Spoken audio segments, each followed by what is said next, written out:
Hello दोस्तों, level up your life channel में आपका स्वागत है। आज हम बात करने वाले हैं दुनिया की सबसे बेस्ट बुक का, जिसका नाम है हाई परफॉर्मेंस हैबिट्स और जिसके राइटर हैं ब्रेंडन। चैनल पर नए हैं तो वीडियो में खोने से पहले चैनल को सब्सक्राइब कर लीजिए, क्योंकि हम हमेशा ऐसे ही बेस्ट बुक समरी आपके लिए हमेशा लाते रहते हैं। ये समरी आपकी ज़िंदगी को पूरी तरह से बदल देगी अगर आप इस वीडियो पर लास्ट तक बने रहेंगे। ये मैं 100% दावे के साथ कह सकता हूँ, क्योंकि लोगों का बदला है, अब आपकी बारी है। परिचय: क्या आपको जानना है कि हाई लेवल मैनेजर्स और सीईओ अपनी हाई परफॉर्मेंस कैसे मेंटेन रखते हैं? अचीवर्स और हाई परफॉर्मेंस में डिफरेंस है। अचीवर्स सक्सेस पाने के लिए काफ़ी हार्ड वर्क करते हैं, उन्हें बहुत से चैलेंज एक्सेप्ट करने पड़ते हैं और वो करते रहते हैं। लेकिन एक पॉइंट ऐसा भी आता है जब अचीवर्स मोमेंटम खो देते हैं, उनका कैरियर एक जगह पे आकर रुक जाता है, उनका सारा एंथ्यूज्म ओवर होने लगता है। प्रॉब्लम की बात तो ये है कि वो सक्सेस तो अचीव कर लेते हैं, लेकिन उसे सस्टेन नहीं कर पाते, क्योंकि उनके पास ऐसी कोई प्रिंसिपल नहीं है जो उन्हें हाई गोल्स के लिए गाइड कर सके। मगर हाई परफॉर्मेंस ये सब हैंडल कर लेते हैं और वो सब कुछ कर सकते हैं जो अचीवर्स करते हैं, बल्कि उनसे कहीं ज़्यादा कर सकते हैं। यही नहीं, हाई परफॉर्मेंस अपनी एक्सीलेंट परफॉर्मेंस मेंटेन रखते हैं, और वो भी अपनी हैप्पीनेस और वेल बीइंग से कॉम्प्रोमाइज़ किए बगैर। तो आपको भी अगर हाई परफॉर्मेंस बनना है तो क्या करेंगे? कैसे आप लॉन्ग टर्म सक्सेस की डिमांड और पर्क्स हैंडल करेंगे? जी हाँ, इसका सीक्रेट है हाई परफॉर्मेंस हैबिट लर्न करना। आथर कई सालों से हाई परफॉर्मर की कोचिंग करते आ रहे हैं। उन्होंने कई क्लोजली स्टडी किया है इस फील्ड में। उन्होंने इंटेंसिव रिसर्च और कई सारे इंटरव्यूज भी लिए हैं। आथर ने देखा कि हाई परफॉर्मेंस को डिफाइन करने वाली 6 मेन हैबिट्स होती है, और यही चीज़ हम इस समरी में जानेंगे और उन्हें अचीव करने के लिए बेस्ट प्रैक्टिस करेंगे। चाहे आप किसी भी बैकग्राउंड से हो, इस मोमेंटम में आप पूरे हकदार हैं एक्स्ट्रा ऑर्डिनरी बनने के लिए। Habit 1: seek clarity. क्लैरिटी का मीनिंग है कि आपको पता होना चाहिए कि आप कौन हैं और आपके गोल्स क्या है। आपको ये क्वेश्चन बड़े बेसिक से लगेंगे, लेकिन ये आपकी लाइफ में एक ग्रेट इम्पैक्ट डालते हैं। अपने बारे में क्लियर होने का मतलब है कि आप अपनी स्ट्रेंथ और वीकनेस से वाकिफ हैं। जब आप अपने बारे में क्लियर होते हैं तो आपको अच्छे से मालूम होते हैं कि क्या आपके लिए वैल्यूएबल है। खुद को अच्छे से जानना सेल्फ स्टीम को बढ़ाता है। एक हाई परफॉर्मर बनने की जर्नी में आपको सेल्फ अवेयरनेस से स्टार्ट करना पड़ेगा। अपनी आइडेंटिटी, अपने वैल्यूज, अपने गुड ट्रेटर्स और बैड ट्रेटर्स सब में क्लैरिटी रखें, क्योंकि लाइफ में पॉजिटिव आउटलुक की कीज है। अब अगला चीज़ जो आपको करनी है वो एक ही, अपने गोल्स पहचानें। आपके माइंड में क्लियर होने चाहिए। सबसे इम्पोर्टेंट बात कि आपके गोल्स चैलेंजिंग होने चाहिए, क्योंकि चैलेंजिंग गोल्स आपके काम में और ज़्यादा एनर्जी, इंजॉयमेंट और संतुष्टि लाएगा। ऐसा आपके साथ कितनी बार हुआ कि जब आपको काम में फ्रस्ट्रेशन हुई और आपने खुद को डिस्कनेक्टेड फील किया हो, या आपने खुद को रिमाइंड कराया हो कि मैं कौन हूँ और मेरे गोल्स क्या है? आप इस बारे में जो कर सकते हैं वो है envision the future for. Envision the future for क्या है? आपकी फ्यूचर सेल्फ, सोशल, इंटरकेशन, सर्विस और स्किल के लिए ये आपके विजन्स है। तो पहले आपकी फ्यूचर सेल्फ की बात करते हैं। ये एक फेमस सेइंग है, नो दाई सेल्फ। इससे भी बढ़कर हाई परफॉर्मर्स खुद को इमेजिन कर सकते हैं। अगर कोई आपसे पूछे कि आप खुद को आज से 10 साल बाद कहाँ देखना पसंद करेंगे, इस सवाल का कोई इमीडिएट आंसर है क्या आपके पास? लेकिन हाई परफॉर्मर्स इस सवाल का इजीली और कॉन्फिडेंटली जवाब दे सकते हैं, क्योंकि उन्हें क्लियरली पता होता है कि वे क्या बनना चाहते हैं। अपने फ्यूचर सेल्फ के लिए उनके पास एक वेल थॉट आइडिया होता है और वो इसके लिए काम भी कर रहे होते हैं। अगला चीज फ्यूचर 4 में सोशल इंटरेक्शन है। हाई परफॉर्मर्स में हाई सोशल इंटेलिजेंस और सिचुएशनल अवेयरनेस होती है, जिसका मतलब है कि जब वो दूसरे से इंटरेक्ट करते टाइम उनमें एक क्लैरिटी होती है। उन्हें अपनी पोजीशन के बारे में क्लियरली पता होता है और ये भी कि सामने वाले से कैसे डील करना है। जरा अपनी लास्ट फोन कॉल याद करो। क्या आपको लगता है कि आपने राइट टोन में सामने वाले से बात की थी? अब याद करो किसी के साथ अपना लास्ट कंप्लीट कॉल। क्या आपने तब वैल्यूज के बारे में सोचा था? कन्वर्सेशन के दौरान क्या आपने एफर्ट किया कि आप एक बेटर लिसनर बने? हाई परफॉर्मर्स जो कुछ भी करते हैं उसमें क्लियर इंटेंशन रहता है। वे पॉजिटिव इमोशंस देना चाहते हैं और दूसरों के लिए हमेशा गुड एग्जाम्पल बनना चाहते हैं। किसी भी कम्युनिकेशन से पहले वो श्योर कर लेते हैं कि वे दूसरे के साथ किस टोन में बात करेंगे और ये भी जानने की कोशिश करते हैं कि दूसरों की कैसे हेल्प की जाए। अगला लाइन फ्यूचर स्किल्स के बारे में है। हाई परफॉर्मर्स का विजन क्लियर होता है कि कौन सी स्किल उन्हें डेवलप करनी है। ये लोग अपने हॉबीज़ को सीरियसली लेते हैं। जब वे कोई स्किल लर्न करने की सोचते हैं तो खुद को उसमें ट्रेन करके उस स्किल के मास्टर बन जाते हैं। High performers Skeeter shot learners नहीं होते। वो ऐसा कभी नहीं करते कि एक स्किल लर्न करने निकलें और उसे छोड़कर दूसरे के पीछे भागे। वे जो भी सीखते हैं उसमें एक्सीलेंस हासिल करते हैं। हाई परफॉर्मर्स जो भी स्किल लर्न करना चाहते हैं उसके लिए वेल प्लान कर लेते हैं। वो एवरेज लर्नर कभी नहीं बनेंगे क्योंकि उन्हें स्पेशलिस्ट जो बनना है। जैसे कि अगर किसी हाई परफॉर्मर्स को म्यूजिक में इंटरेस्ट है तो वो हर कोई इंस्ट्रूमेंट ट्राई करने के बजाय किसी सिंगल पर फोकस करेगा। इसके लिए वो किसी एक्सपर्ट टीचर के पास जाकर हाई प्रैक्टिस करेंगे। एनविजन द फ्यूचर 4 में लास्ट है सर्विस। कभी कभी जब आप वर्क प्लेस में अनमोटिवेटेड और अनइंस्पायर्ड फील करते हैं तो उसकी वजह है आप में सेंस ऑफ सर्विस की कमी। अपने डेली टास्क में आप कभी इतने बिजी हो जाते हैं कि ये भी याद नहीं रहता कि आप क्या कर रहे हैं और किस लिए कर रहे हैं। जैसे कि मान लो आप एक मैनेजर हो और कस्टमर्स से बहुत दूर आप काम करते हो तो आप जिन लोगों को सर्व कर रहे हैं उनसे कभी कभार जाकर मिलना चाहिए। आप उनकी बात सुने और ये जानने की कोशिश करें कि आप उन्हें कैसे बेटर सर्विस दे सकते हैं। हाई परफॉर्मर्स दूसरों के लिए और फ्यूचर के लिए कंसर्न रहते हैं और यही रीजन है कि वे प्रेजेंट में लगातार अपना बेस्ट देते रहते हैं। Habit 2 generate energy. High performers के लिए एनर्जी सिर्फ फिजिकल लेवल तक लिमिट नहीं होती है। वे एक्टिव बॉडी मेंटेन करते हैं लेकिन उन्हें पॉजिटिव इमोशंस और मेंटल अल्टरनेस की इम्पोर्टेंस पता होती है। हाई परफॉर्मर्स एक हॉलिस्टिक में एनर्जी जनरेट करते हैं। वे फिजिकली, मेंटली और इमोशनली फिट रहना चाहते हैं ताकि बहुत सी रिस्पॉन्सिबिलिटीज उठा सके। जब आपकी एनर्जी लो होती है तो ये आपके पूरे लाइफ स्टाइल को अफेक्ट करती है। आप डाउन फील करते हैं, चैलेंज का मुकाबला नहीं कर पाते, आपको लगता है जैसे लाइफ बस कट रही है। अगर आपकी एनर्जी लो है तो लोग आप पर ट्रस्ट नहीं करेंगे, आपको उनका सपोर्ट नहीं मिलेगा और कोई आपसे ना तो कुछ खरीदेगा ना ही आपको फॉलो करेगा। आर्थर ने अपनी रिसर्च में पाया कि सीनियर एग्जीक्यूटिव्स और सीईओ हमेशा हाई एनर्जी से भरे रहते हैं। किसी भी कंपनी में इन लोगों की एनर्जी लेवल सबसे हाई रहता है, इतना कि उन्हें किसी प्रो एथलीट से कंपेयर किया जा सकता है। हाई एनर्जी इंसान को और भी हैप्पीनेस और सक्सेस से भर देती है। सीईओ और क्वार्टर बैक्स आप भी अपनी लाइफ में ये अचीव कर सकते हैं। किसी पावर प्लांट को इमेजिन करो जो एनर्जी ट्रांसफार्म करता है। आपको भी पावर प्लांट की जैसा होना चाहिए। आप भी और ज़्यादा एनर्जी जनरेट कर सकते हैं अपनी लाइफ में। जॉय, एक्साइटमेंट, मोटिवेशन और लव के लिए किसी और का वेट मत करो। ये सारे पॉजिटिव इमोशंस आपसे ही स्टार्ट होते हैं। ये पॉसिबल है कि जब आप चाहें तब हाई एनर्जी जनरेट कर सकते हैं और ये करने के लिए आप दिए गए टिप्स को फॉलो कर सकते हैं। फर्स्ट वाला है release tension, set intention. Arthur ने बहुत से हाई परफॉर्मर्स को कोच किया है, उन्होंने उनके साथ क्लोजली काम किया है। उन्होंने ऑब्जर्व किया कि सीईओ और बाकी के हाई परफॉर्मर्स की लो एनर्जी की वजह पुअर ट्रांजिशन है। ट्रांजिशन क्या है? ये तब होता है जब आप एक टास्क से दूसरे में चेंज करते हैं। जिस टाइम आप बेड से नीचे उतरते हो वो ट्रांजिशन है, क्योंकि आप स्लीप मोड से वर्क मोड में शिफ्ट होते हैं। आप स्नान करते हैं, तैयार होते हैं, शायद आपको अपने बच्चे को भी स्कूल के लिए रेडी करना पड़ता हो, फिर आप पब्लिक ट्रांसपोर्ट लेकर ऑफिस पहुंचते हैं। ये सारे काम भी ट्रांजिशन है। अपनी डेस्क में काम करते करते आप मीटिंग अटेंड करने चले जाते हैं। ये एक और ट्रांजिशन है। जब आप घर लौटकर अपनी फैमिली के साथ टाइम स्पेंड करते हैं तो एक एम्प्लॉय के रोल से डैड या मॉम के रोल में शिफ्ट हो जाते हैं। उन सारे ट्रांजिशन के बारे में सोचो जो आप दिन भर में करते हो। अब इमेजिन करो कि किसी मीटिंग में आपकी अपने बॉस या कलीग से कॉन्फ्लिक्ट हो गया, जिसके बाद आपको अपने डेस्क पे आके और ज़्यादा पेपर वर्क करना होता है।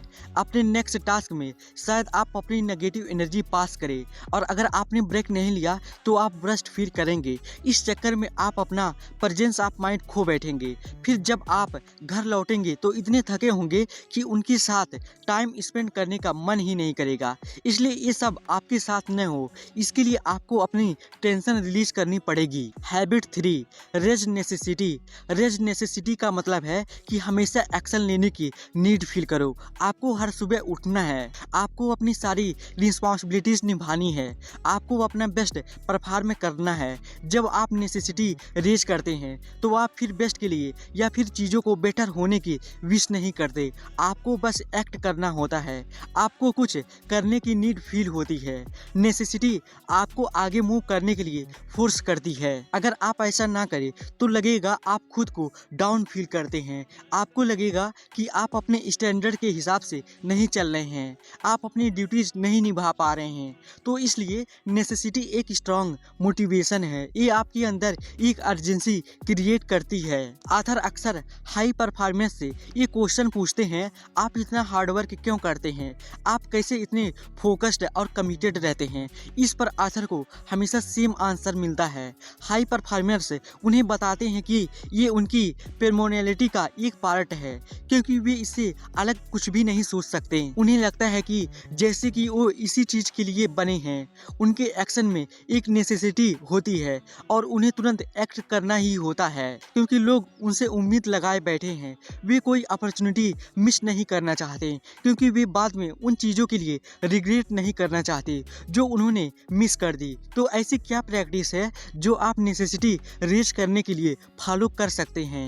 फर्स्ट प्रैक्टिस है know who needs your A game. High performers हमेशा खुद से पूछते हैं कि क्या वे अपना बेस्ट टास्क कर रहे हैं। अगर आप अपने ए गेम में हैं तो चाहे टास्क कितना ही बेसिक हो, आप अपना ए ही देंगे। जब भी आप काम करने अपने डेस्क में बैठे, खुद से एक सवाल पूछे, अभी मेरे ए गेम में किसको मेरी सबसे ज़्यादा नीड है। ये एक सिंपल टेक्निक है, लेकिन ये आपको बेटर परफॉर्म करने के लिए रिमाइंड कराती रहेगी, क्योंकि लोगों की आपसे एक्सपेक्टेशन है। सेकंड प्रैक्टिस जो आप अप्लाई कर सकते हैं वो है अफर्म द व्हाई। अफर्म का मीनिंग है कॉन्फिडेंस के साथ डिक्लेयर करना। व्हाई उन गोल्स और पर्पस को रेफर करता है जो आपके एक्शन के पीछे होते हैं। हाई परफॉर्मर्स का हर काम के पीछे हमेशा एक क्लियर पर्पस होता है जिसे वो प्राउडली डिक्लेयर भी करते हैं। अगर आप किसी को जानते हैं जो काफ़ी एथलेटिक है तो नोटिस करना कि आप अपना वर्कआउट रूटीन डिस्कस करके उन्हें कितनी खुशी होती है। जो भी करते हैं उसमें उनको बड़ा मज़ा आता है और इसलिए वो इसे हमेशा एफर्म करते हैं। हालांकि हाई परफॉर्मर्स अपने गोल्स को लेकर हमेशा ही कॉन्फिडेंट रहते हैं, लेकिन वे ये नहीं डिक्लेयर करते कि वे राइट हैं, क्योंकि ये लोग न्यू अप्रोचेस के लिए भी ओपन रहते हैं जो उनकी परफॉर्मेंस इंप्रूव कर सके। नेसेसिटी रेज करने की थर्ड प्रैक्टिस है लेवल अप योर स्क्वाड। ये सबसे ज़रूरी एडवाइस में से एक है जो ऑथर अपने क्लाइंट्स को देते हैं।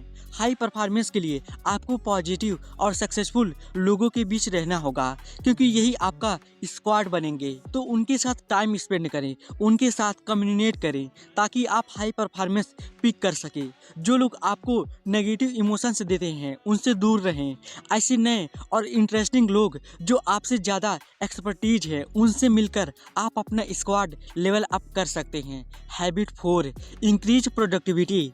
क्या आपको कभी ऐसा लगा है कि आप अपने काम में बहुत बिजी हैं फिर भी आप प्रोग्रेस नहीं कर पा रहे हैं? रीज़न ये हो सकता है कि शायद आप जो कर रहे हैं आपकी पर्सनैलिटी से मैच न करता हो, यानी आप जो हैं उसके साथ आपका काम लाइन में ना हो, जो आपकी एबिलिटी ना हो, फिर भी आप उसे करने में बिजी हो।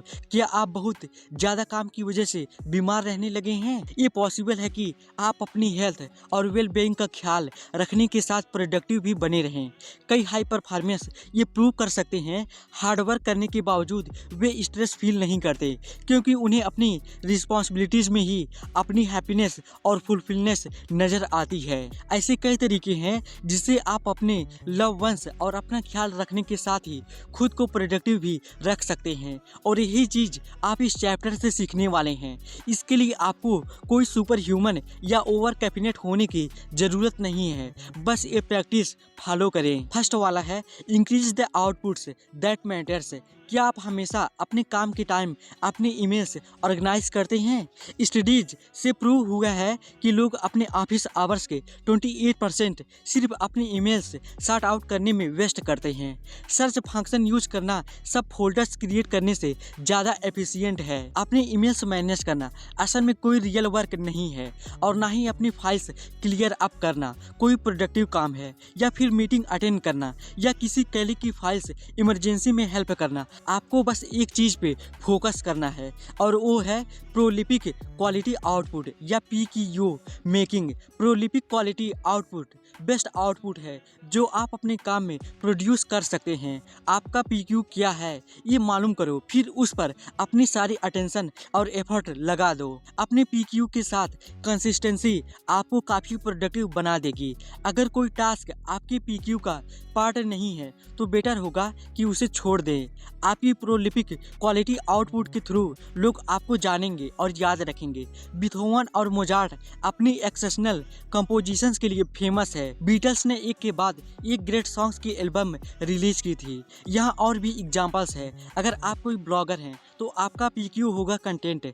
आपको अपनी राइटिंग पर ज़्यादा फोकस करना होगा और ज़्यादा वैल्यू देनी होगी। अगर आप कोई कप केक्स बेचने वाले हैं तो आप कोई 2 बेस्ट सेलर्स चूज करके उन्हें ज़्यादा क्वांटिटी में ब्रेक करके बेच सकते हैं। स्टीव जॉब्स को भी अपने कुछ एप्पल प्रोडक्ट्स ड्रॉप करने पड़े ताकि वो अपने बेस्ट प्रोडक्ट्स पे फोकस कर सके। तो आप भी अपना खुद का PQ पता करो और फिर अपनी सारी एनर्जी उसे क्रिएट करने में और इम्प्रूव करने में लगा दो। Habit 5 develop influence. क्या आपको कभी लगा कि आप लोगों को इन्फ्लुएंस करते हैं? क्या आप उन्हें अपनी बातों का यकीन दिला सकते हैं? क्या लोग आपको फॉलो करेंगे? इन्फ्लुएंस वो एबिलिटी है जब आप दूसरे लोगों के बिलीफ्स और बिहेवियर को अपने हिसाब से सेव करें। आपकी खुद की पर्सनालिटी कैसी हो इससे कोई फर्क नहीं पड़ता। चाहे आप इंट्रोवर्ट हो तब भी आप दूसरों को इन्फ्लुएंस कर सकते हैं। शायद आपको लगता होगा कि किसी को इन्फ्लुएंस करना इम्पॉसिबल है, लेकिन शायद आप पूछना भूल गए हो। ऐसे भी लोग हैं जो आपकी हेल्प करना चाहें लेकिन रिजेक्शन या जजमेंट का डर आपको हेल्प लेने से रोक लेता है। तो जब तक आप अपने को वर्कर से कुछ पूछेंगे नहीं, आपको कैसे पता चलेगा कि आप कितने इन्फ्लुएंशियल हैं? You never know until you ask. अपने बच्चे, पार्टनर, फ्रेंड या बॉस से रिक्वेस्ट करके तो देखो। फर्स्ट टाइम अगर फेल भी हो गए तो हार मत मानो, ट्राई करना मत छोड़ो। धीरे धीरे आप बातचीत में बेटर होगे और लोगों को आपके आइडियाज समझने का मौका भी मिलेगा। कुछ और प्रैक्टिस है जिनसे इन्फ्लुएंस डेवलप हो सकती है। फर्स्ट प्रैक्टिस है लोगों को सिखाए कि हाउ टू थिंक। इमेजिन करो कि आपका एक 7 साल का बेटा है, वो अपना मैथ होमवर्क कर रहा है। आप देखते हैं कि वो होमवर्क करते हुए फ्रस्ट्रेट हो रहा है। वो आपसे आकर बोलता है आई हेट मैथ्स। तब आपका रिएक्शन क्या होगा? आप मैथ्स के लिए उसकी थिंकिंग इन्फ्लुएंस कर सकते हैं ताकि वो इसमें इम्प्रूव करे और इसे एंजॉय कर सके, क्योंकि आपके पास ये अपॉर्चुनिटी है कि उसके थॉट्स डायरेक्ट करके मैथ्स को उसके लिए एक मज़ेदार सब्जेक्ट बना दें। आथर अपने हाई लेवल क्लाइंट्स को उनके लोगों के साथ कम्युनिकेशन करने के लिए एडवाइस करते हैं, क्योंकि उनमें ये एबिलिटी है कि अपने एम्प्लॉयज की थिंकिंग डायरेक्ट कर सके। लीडर्स को भी चाहिए कि वे अपने कॉम्पिटिटर्स और मार्केट पैलेस को लेकर अपने एम्प्लॉयज के थॉट्स डायरेक्ट करें। यही चीज़ हाई परफॉर्मिंग मैनेजर्स को बाकी लोगों से सेपरेट करती है। वो अपने अंडर काम करने वालों को कुछ बड़ा सोचने के लिए इन्फ्लुएंस करते हैं। इमेजिन करो आप ऐसे ही एक मैनेजर हैं तो आपको अपनी टीम को बताना पड़ेगा अगर हमें बेस्ट बनना है तो हमें अपने बारे में ऐसा सोचना होगा, अपने कॉम्पिटिटर्स को लेकर ऐसा सोचना है, अपने फ्यूचर और वर्ल्ड के बारे में ऐसा सोचे। एक दूसरी प्रैक्टिस जो इन्फ्लुएंस डेवलप करती है वो ये है कि लोगों को ग्रो करने के लिए चैलेंज करें। ये शायद इस बुक की सबसे डिफिकल्ट प्रैक्टिस होगी जो आप सीखने वाले हैं और इम्प्लीमेंट में बहुत मुश्किल भी। जब आप लोगों को चैलेंज करेंगे वो शायद डिफेंसिव मोड में आ जाए और बोलने लगे कि जाओ अपना काम करो। हाई परफॉर्मर्स बड़े सब्टल तरीके से अपने आसपास के लोगों को चैलेंज करते हैं क्योंकि वो पहले ही उन्हें जता देते हैं कि उनका इंटेंशन सिर्फ हेल्प करना है, ऑफेंस करना नहीं। ऐसा करते वक्त वे अपनी टोन पोलाइट रखते हैं। तो हाई परफॉर्मर्स ऐसा क्यों करते हैं? क्यों वे लोगों को ग्रो होने के लिए चैलेंज करते हैं? कोबे ब्रायंट ने एक बार कहा था कि सबसे इम्पॉर्टेंट चीज़ है लोगों को इंस्पायर और ट्राई करना, ताकि वे जो भी करना चाहें अपना बेस्ट करें। हाई परफॉर्मर्स दूसरों को भी हाई परफॉर्मेंस के लिए इंकरेज करना चाहते हैं। वे उन्हें ऑनर और रिस्पेक्ट के साथ चैलेंज देते हैं और साथ ही उनकी हेल्प करने का सिंसियर पर्पस बताना भी नहीं भूलते। इस तरह से ये चैलेंज एक इंस्पिरेशन में बदल जाता है। हैबिट 6, डेमोन्स्ट्रेट करेज। करेज का मतलब सिर्फ ह्यूमैनिटी को बचाना ही नहीं होता, इसका असली मतलब है चेंज लाना।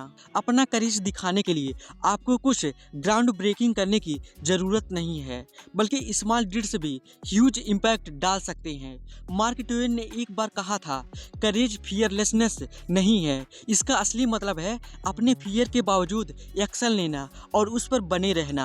आप अपना करेज शो करने के लिए क्या प्रैक्टिस चूज करेंगे? पहला वाला हो सकता है कि आप स्ट्रगल को ऑनर करें।